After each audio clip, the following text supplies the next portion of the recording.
In today's tutorial, I'm going to show you how to turn on and enable Siri requests on your MacBook.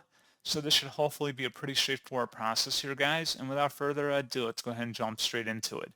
So all you have to do is select the Apple icon up in the menu bar, and then go down and select System Settings. On the left panel, select where it says Siri. And then on the right side where it says Siri request, go ahead and toggle Siri to the on position and enable it. And then you can choose which voice if you want to choose one, and then select done. And that's all you have to do. So pretty straightforward process, guys. And as always, thank you for watching. I do hope I was able to help you out, and I do look forward to catching you all in the next tutorial. Goodbye.